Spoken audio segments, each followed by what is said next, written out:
Okay, so we're going to go over a focus exercise. So we've got one treat in our right note. Before we do that, we're going to put our hands on our knees, and we're just going to wait for him to look up at you. Now hold it up in front of your nose. Now go straight to his mouth and say the word focus when it touches his lips. All the way, a little faster. There you go. Focus. Focus. Whoops, up. We missed And just hold it there. Samson. And then focus. Try not to use his names or other things. All right, now Gotcha. that's all right. Switch over and take another one. Put your hands back on your knees. Now your hands are not uniform. Make them the same on both knees, right at the edge of your knee. A little bit closer to him. There you go. As soon as he looks at you, then raise it up about 8 inches in front of your nose, and then now go right there and go straight to him and say, focus when it goes in his mouth. Focus. Now, when you're doing this, you're going kind of in slow motion. I usually like to have my hand go up 1 second and then 1 second towards him. Okay. So a little bit quicker. Let's try it again. Up, nope.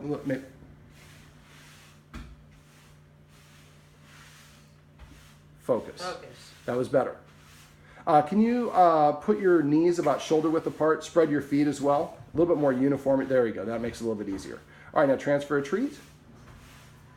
Wait for him to look at you in the face. As soon as he does, then raise it up. And then go straight to him. Focus.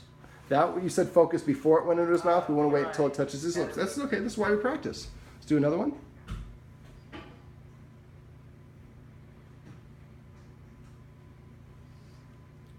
Focus. Focus. There you go.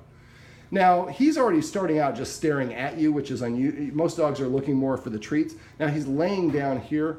I think part of this is we fed him before, instead, so he's not as treat motivated. We have the cleaning person here, so it sounds I'm here. He's off as his game. What you want to do is have him sitting with his head about, can you hold your hand out in between your knees? A little bit further. A little bit towards the kitchen. A little bit more. So basically, there you go. Basically, where he's at right now, you'd want his head about where your hands are. So he'd be sitting up and his head would be there. Gotcha. That way he's more even. The treats are more at eye level, and then he's going to pay more attention to the treats that are in your hands that are on your knees. And then he's going to look at those, and then every time he looks up at you in the face, that's when we raise it up and then go straight to him. So it's like an L shape, up and then towards the dog. And so we want to maintain his gaze towards you. Yes, exactly. So the key to doing this exercise is to practice it. Right now we have the cleaning person. I'm here, so this is not the ideal situation to do it. You want to do it when the house is quiet, he hasn't eaten, and there's no distractions.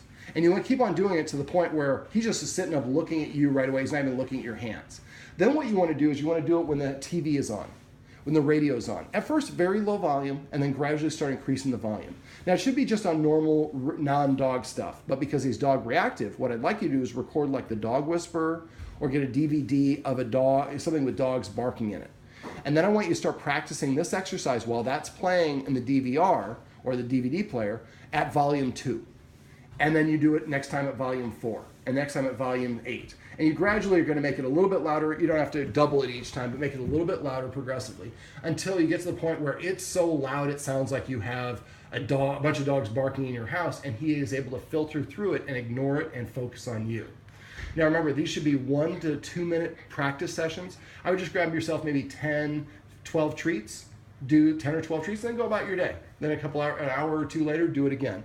Ideally, we'd like to have him sleeping or napping in between each practice session. That's how they kind of reorganize their neural pathways and kind of categorize what they've learned.